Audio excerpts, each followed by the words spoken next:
आपका साथी, आपका मित्र कुणाल पंत।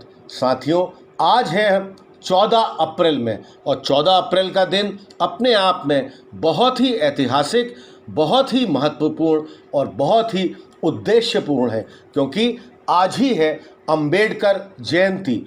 14 अप्रैल के दिन को पूरा देश संविधान के रचयिता डॉक्टर भीमराव अंबेडकर के जन्मोत्सव के रूप में मनाता है। अंबेडकर जी का जन्म 14 अप्रैल 1891 14 अप्रैल 1891 को महू में सूबेदार रामजी शकपाल एवं भीमाबाई की 14वीं संतान के रूप में हुआ था। बाबा साहब भीमराव अंबेडकर का जीवन संघर्ष और सफलता की ऐसी अद्भुत मिसाल है जो शायद ही कहीं देखने को और मिले। डॉक्टर भीमराव अंबेडकर का नाम आते ही भारतीय संविधान का जिक्र अपने आप ही हो जाता है। सारी दुनिया आमतौर पर उन्हें या तो भारतीय संविधान के निर्माण में अहम भूमिका के नाते याद करती है या फिर भेदभाव वाली जाति व्यवस्था की प्रखर आलोचना करने और सामाजिक गैर बराबरी के खिलाफ आवाज़ उठाने वाले योद्धा के तौर पे याद करती है। मराठी परिवार से अंबेडकर जी का था संबंध।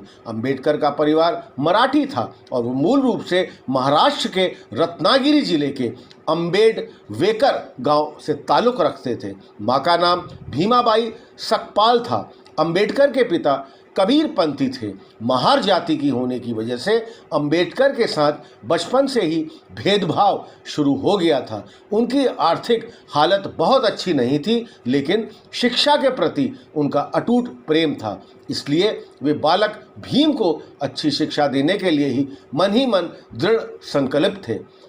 दलित वर्ग को समानता दिलाने के लिए बहुत ही कड़ा संघर्ष किया अंबेडकर जी ने। डॉक्टर भीमराव अंबेडकर ने प्रारंभिक शिक्षा लेने में भी कठिनाई का सामना करना पड़ा, लेकिन इन सबके बावजूद भी अंबेडकर ने न केवल उच्च शिक्षा हासिल की बल्कि स्वतंत्र भारत के पहले कानून मंत्री भी बने। उन्होंने अपने पूरे जीवन देश के नाम अर्पित कर दिया। डॉक्टर भीमराव अंबेडकर समाज में दलित वर्ग को समानता दिलाने के लिए जीवन भर संघर्ष करते रहे। देश से जाति प्रथा तथा कुव्यवस्था को हटाने के लिए बाबा साहब ने तमाम आंदोलन किए थे। एक दलित परिवार से ताल्लुक़ रखने वाले डॉक्टर भीमराव अंबेडकर ने अपने बचपन में ही कई यातनाएं झेली थीं, जिसका असर उनका बहुत ही गहरा उनके व्यक्तित्व पर भी पड़ा।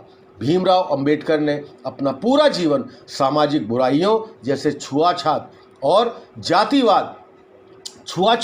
और जातिवाद के खिलाफ संघर्ष में लगा दिया।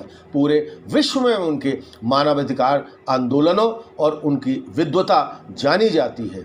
आज भले ही ज़्यादातर लोग उन्हें भारतीय संविधान के निर्माता और दलितों के मसीहा के तौर पर याद करते हैं, लेकिन डॉक्टर अंबेडकर ने अपने कैरियर की शुरुआत एक अर्थशास्त्री के तौर पे की थी। डॉक्टर अंबेडकर किसी अंतर्राष्ट्रीय यूनिवर्सिटी से अर्थशास्त्र में PhD हासिल करने वाले देश के पहले अर्थशास्त्री थे। उन्हें 1915 में अमेरिका की प्रतिष्ठित कोलंबिया यूनिवर्सिटी से इकोनॉमिक्स में MA की डिग्री हासिल की। इसी विश्वविद्यालय से 1917 में उन्होंने अर्थशास्त्र में PhD भी की। इतना ही नहीं, उसके कुछ बरस बाद उन्होंने लंदन स्कूल ऑफ इकोनॉमिक्स से भी अर्थशास्त्र में मास्टर और डॉक्टर ऑफ साइंस की डिग्रियां हासिल की। खास बात यह है कि इस दौरान बाबा साहेब ने दुनिया के सबसे प्रतिष्ठित विश्वविद्यालयों से डिग्रियां हासिल करने के साथ ही साथ अर्थशास्त्र के विषय को अपनी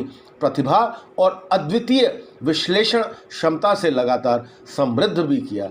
मरणोपरांत भारत रत्न से किया गया था सम्मानित।